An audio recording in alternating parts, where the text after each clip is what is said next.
Olá, meus amigos, a graça e a paz de Jesus seja com todos vocês.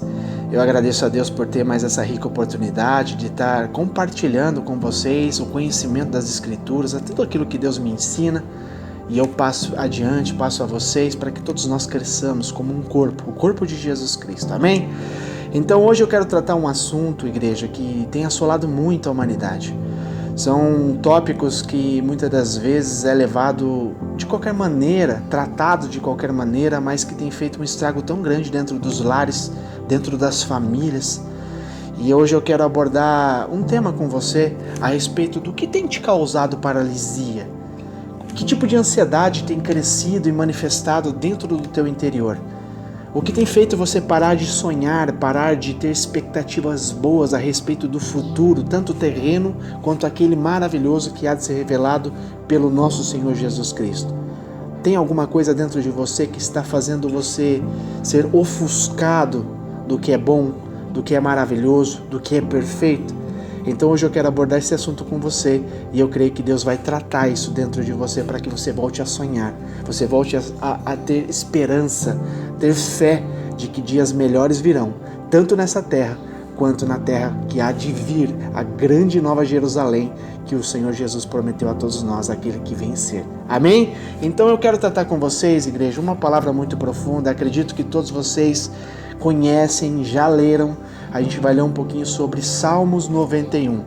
Eu acredito, igreja, que Salmos 91 é uma palavra muito profunda, a qual Moisés, mediante a tudo que ele pôde viver do lado de Deus, ele registrou para as escrituras eternas, né, que mais de milhares de anos nós estamos aqui lendo e podendo ser abençoado por essa palavra, uma visão que ele teve, o conhecimento que ele teve do mundo espiritual. Amém? Eu vou ler aqui a tradução, né, mais conhecida, Almeida Corrigida, e depois eu vou tratar com a nova versão da NVT, tá bom? Que é uma linguagem um pouco mais conhecida, atual, tá bom? Então diz assim em Salmos 91: Aquele que habita no esconderijo do Altíssimo, à sombra do Onipotente descansará. Aqui, quando a gente inicia a leitura do Salmos 91, olha que a palavra está dizendo: aquele, ou seja, é um indivíduo, é uma pessoa. E para que ele habite no esconderijo do Altíssimo, que é o esconderijo de Deus, e tem uma condição. A gente vai lendo e falando, olha, a sombra do Onipotente descansará. Nós sabemos, igreja, que o único ser todo-poderoso, que é onisciente, onipotente e onipresente, é o nosso Deus, é o Deus de Israel, é o Deus verdadeiro, é o único que tem essas características, é o único que tem, né, este poder absoluto. Então, onipotente, que ele tem todo o poder. Então, ou seja, se você esconder no esconderijo do Altíssimo, se você se dispor de você entrar no esconderijo dele, você vai descansar. Olha que Moisés diz, direi do Senhor. O que ele está dizendo a respeito do Senhor? Amados, a gente só tem condições de falar sobre alguém quando a gente passa a conhecê-lo. Não tem como nós falarmos de alguém sem mesmo conhecê-lo, saber nada sobre essa pessoa. Então Moisés está dizendo sobre Deus porque ele conheceu a Deus. Ele está conhecendo a Deus. Ele pôde ter um relacionamento com Deus. Então ele está falando, por isso eu direi do Senhor. Eu vou dizer a respeito do Senhor. Ele é o meu Deus. Glórias a Deus. Olha que revelação. Ele está dizendo, Ele é o meu Deus. Quantos deuses a humanidade tem atraído para si nos dias de hoje? Eu não digo idolatria em questão de imagens, em questão de religião, não. Quantos deuses, né, altares o ser humano tem levantado para si? Seja dinheiro, seja fama, sucesso, vícios. Tantas coisas que o homem tem colocado à frente de Deus, não tem tido o domínio próprio. Então tudo isso, igreja, que quando domina o homem, vira o Deus do homem. Então, ou seja, ele está dizendo, Ele é o meu Deus, Ele é o meu refúgio, a minha fortaleza. Além de ser tudo isso, nele eu confiarei, porque Ele me livrará do laço do passarinheiro e da peste perniciosa. Ele me cobrirá com as suas penas e debaixo das suas asas estarei seguro. A sua verdade é o meu escudo e broquel. Não temerei espanto noturno e nem seta que voe de dia, nem peste que anda na escuridão, nem mortandade que assola ao meio-dia.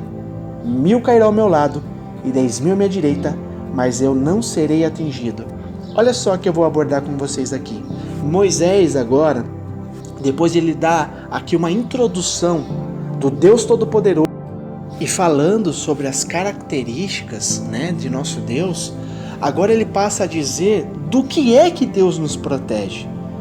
Que seres são esses que nos afronta, que se levanta para nos destruir? E eu acredito, igreja, que eu posso dizer por mim mesmo, que quando eu lia os Salmos 91, eu nunca tive essa atenção e esse discernimento do que é que Moisés estava dizendo, né? Até tem muitos mitos, né, que eu quero até aqui esclarecer com vocês, que eu vi na minha infância quantas pessoas, né, os mais antigos, deixavam ali a Bíblia aberta nos Salmos 91 para trazer, né, proteção, para trazer ali segurança. Mas o poder, igreja, não está sobre o papel, o livro chamado Bíblia. O poder está sobre a palavra. Amém? Então não é só questão de deixar o negócio aberto ali como um amuleto para trazer segurança, para nos livrar de todos os males. Não, nós temos que praticar o que está escrito na palavra. Esse é o poder. Isso é o que funciona na vida de um cristão. Amém? Então, igreja, um papel, ele não tem poder. O que tem poder é o que está escrito no papel, que passa a ser validado dentro de nós quando a gente pratica o que está escrito. Amém? Então, quando você lê isso daqui, Salmos 91, essa palavra poderosa, né, que Moisés escreveu, e você praticá-la, você começar a fazer, né, jus dessa palavra, colocar em prática no seu dia, aí sim você vai ver que você tem segurança em Deus. Amém? Então, olha o que ele começa a dizer. Ele me cobrirá com suas penas. Ele diz aqui sobre a segurança, que é a verdade de Deus, que é a palavra de Deus, é o nosso escudo, é o nosso broquel, aquele escudo gigante que o pessoal usava na guerra, sabe? Então ele diz aqui, agora começa a apresentação desses seres espirituais malignos. Ele diz assim, não terás medo do terror da noite. Que terror da noite é esse? Olha o que ele diz, nem da seta que voe de dia. Ou seja, existe uma regência espiritual que traz medo e terror de noite. Você já viu tantas pessoas que não conseguem dormir? Pessoas que têm terror à noite? Pessoas que têm delírios de noite? Pessoas que ficam atormentadas à noite? Pessoas que têm insônia? Pessoas que não conseguem descansar justamente à noite? Você já viu aquela velha expressão, né? Eu começo a ficar ruim de noite. Começa a anoitecer, eu já começo a ficar ruim da saúde, ruim psicologicamente. Por quê? Moisés está dizendo, existe uma regência espiritual que age à noite, que traz terror. E ele enfatiza, e também existe uma seta que voa de dia. Seta, igreja, a gente pode entender que é justamente uma flecha que é lançada contra você, com teu nome, com teu endereço, que sabe tudo sobre você. Ela vai com o endereço certo para tentar te atingir, para tentar te destruir, e ela é usada de dia. Então você vê que tem uma regência que é incumbido à noite para nos destruir, e também tem uma regência que é de dia para nos destruir. E ele diz assim, e também não tema a peste que anda na escuridão, e nem a mortandade que assola ao meio-dia. Aqui ele está falando sobre uma peste que anda na escuridão. Peste perniciosa, né? Uma praga mortal, um veneno. Uma destruição.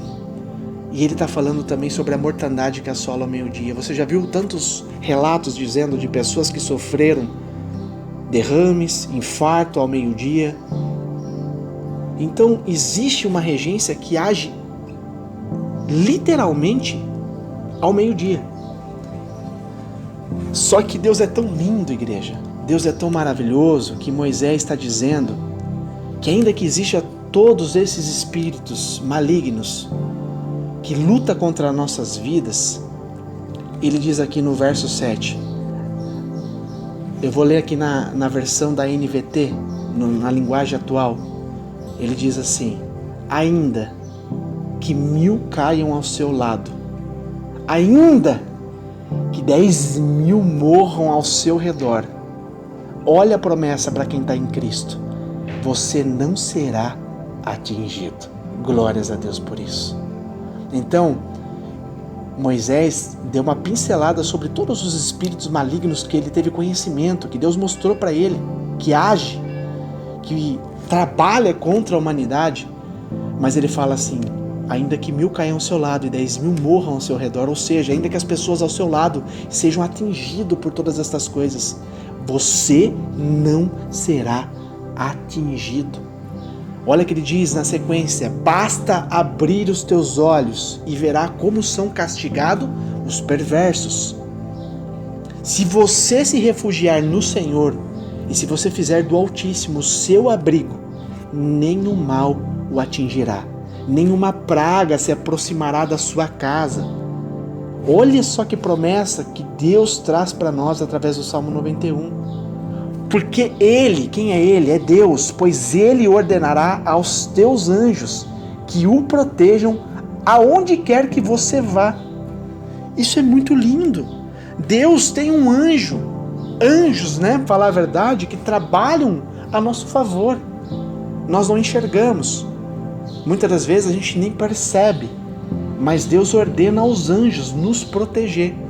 Isso me faz remeter a uma palavra quando Jesus foi levado pelo próprio Espírito Santo de Deus ao monte para ser tentado pelo próprio diabo, para trazer o ensinamento para mim e para você, e Satanás usou essa palavra contra Jesus, para colocar dúvida, para tirar a esperança.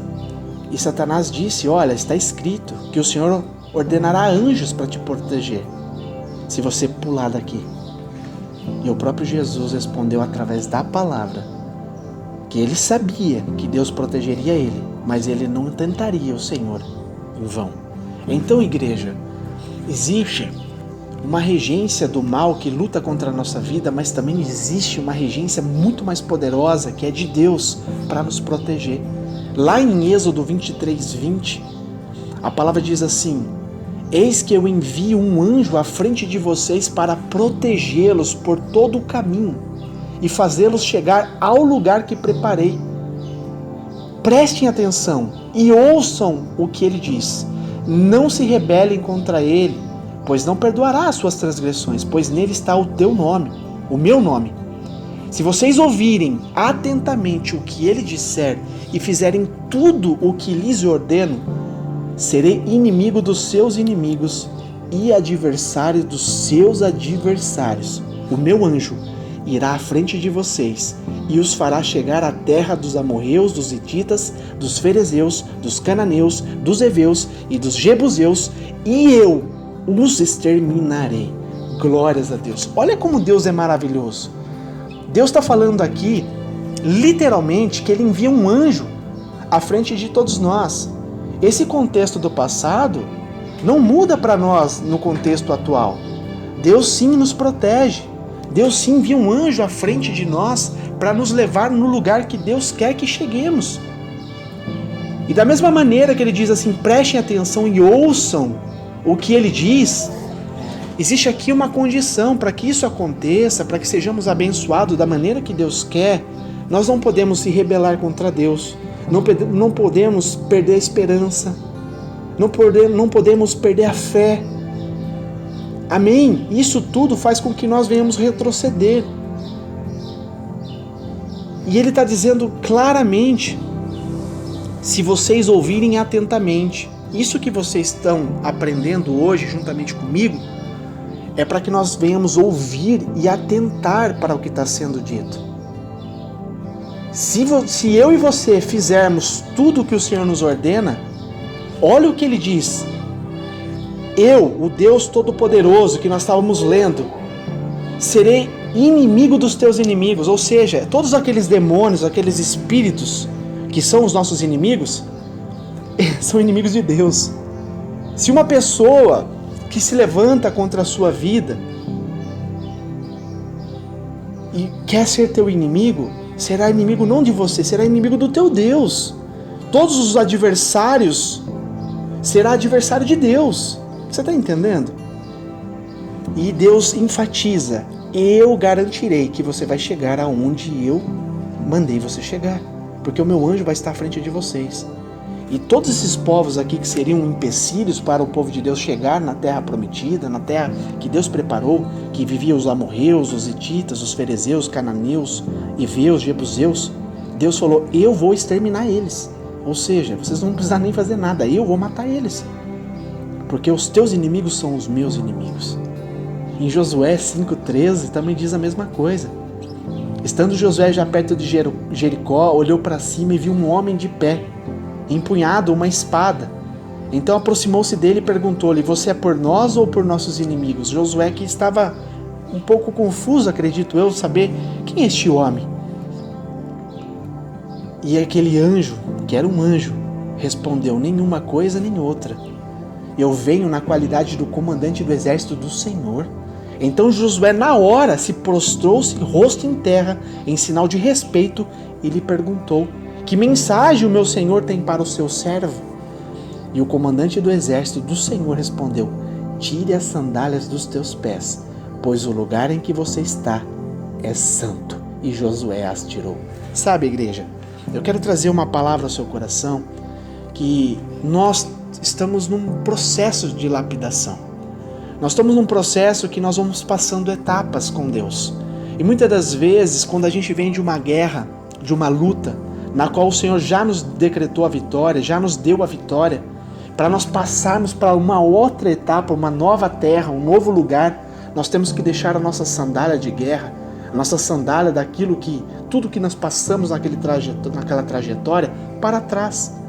Eu entendo que isso que o anjo acabou de dizer para Josué, que está dizendo: Josué, você já veio de uma guerra, você já veio de um lugar na qual você passou por muitas e muitas lutas.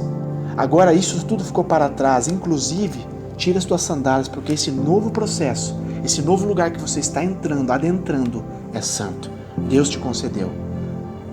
Então, é uma passagem. Nós temos que entender que nós estamos por passagem, por várias passagens aqui por terra também. Amém?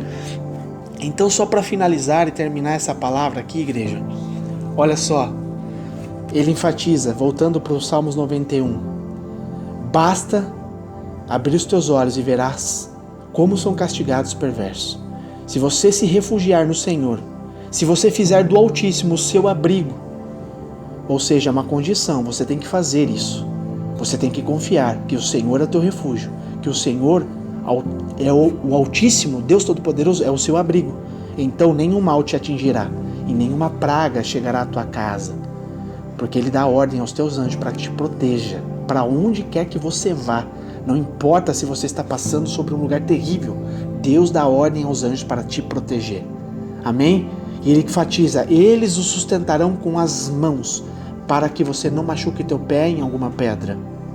Você pisará leões, por cabras, esmagará leões ferozes e serpentes debaixo dos pés. O Senhor diz para você: livrarei aquele que me ama e protegerei o que confia em meu nome. É uma condição de novo, igreja. O Senhor, o próprio Deus, está dizendo: eu vou livrar aquele que me ama de verdade. Não aquele que diz simplesmente que me ama, mas nem obedece a minha palavra. Esse não me ama. Ama com os lábios, mas com o coração não. Então, amar a Deus não é simplesmente falar eu amo a Deus. Aquele que ama a Deus obedece a palavra de Deus. Aquele que ama a Deus se afasta do pecado. Aquele que ama a Deus encontra a Deus. Tem amizade com Deus. Tem relacionamento com Deus. Vive uma vida de integridade com Deus. Esse é quem ama a Deus de verdade. E se você faz isso, então você é protegido por Deus, porque você confia em Deus. E olha só, o 15 e o 16 para terminar essa palavra. Quando clamar por mim, eu responderei e estarei com ele em meio às dificuldades. Eu o resgatarei e lhe darei honra. Com vida longa o recompensarei e lhe darei a minha salvação. Glórias a Deus por isso. Deus seja louvado por tudo isso. Então, meu amigo, minha amiga que está me ouvindo hoje, essa é a palavra profunda que está escrito aqui em Salmos 91. O Senhor está dizendo, se você realmente ama a Deus e você obedece os estatutos, tudo que Ele ordenou, se atentamente você ouve a palavra de Deus e guarda a palavra de Deus no coração e pratica a palavra de Deus, então você é protegido por Deus. Pode cair o céu e a terra, pode acontecer todas as catástrofes no mundo, você não será atingido, porque Deus vai te dar livramento. Ele diz aqui, eu livrarei aquele que me ama, eu protegerei o que confia em meu nome. Confiar em Deus, igreja, não é simplesmente falar, eu confio em Deus. Confiar em Deus é, a enfermidade bateu na sua porta, glórias a Deus. Se Ele quiser me curar, amém. Se não me curar também, amém, tudo tem um propósito. Bateu o desemprego na sua porta, glórias a Deus, Senhor. Vai vir coisa melhor. Se as coisas estão apertadas, Deus, glórias a teu santo nome, eu confio em Ti. Isso é confiar em Deus. Não é confiar quando tudo está muito bem. É confiar em Deus quando tudo está muito ruim. Porque aí sim você confia em Deus. Porque você não tem motivo, mas você acredita e você confia. Paulo, quando recebeu, juntamente com Silas, uma ordem para chegar a tal lugar, eles chegaram naquela cidade e eles foram açoitados. Eles foram sobre uma ordem do Senhor, um mandamento do Senhor. E quando eles chegaram naquele lugar, eles apanharam de vara, algo que seria ridicularizado. Depois disso, sem bastar, foram presos ainda. Paulo confiava ou não confiava no Senhor? Confiava. E qual foi a conduta de Paulo mediante a tudo aquilo que ele tinha passado com Silas? Eles poderiam ter motivos de sobra para murmurar, para reclamar, para se vitimizar, para ficar se lamentando. Não deveria ter vindo. Não, pelo contrário. Paulo e Silas, de noite, de madrugada, eles começaram a cantar, a agradecer a Deus, porque eles sabiam que tudo tem um propósito. Não importa se eu apanhei, o corpo aqui vai passar. O que importa é que eu estou obedecendo a palavra de Deus. O que importa é que eu sou amigo de Deus. Os meus inimigos são inimigos de Deus. Deus vai manifestar alguma coisa. Tudo tem um propósito. E o que aconteceu? Deus enviou um anjo naquela cadeia. Estremeceu tudo. Quebrou tudo. Eles poderiam ter saído livremente, porque o anjo quebrou tudo. Mesmo assim, eles foram prudentes, sensíveis ao Espírito Santo de Deus, porque Deus tinha um propósito com o carcereiro e a sua família. Deus queria salvar uma família. Deus permitiu que Paulo e Silas apanhassem, fossem humilhados, fossem presos injustamente, para salvar uma família. Deus tem multiformas de trabalhar na vida de um ser humano. O bem para Deus se transforma em... O mal para Deus se transforma em bem, igreja. Não importa o quanto eu e você soframos, o que importa é o bem que Deus vai fazer através de nós. Jesus se despiu de toda a sua grandeza, de toda a sua glória e majestade, mesmo sendo Deus.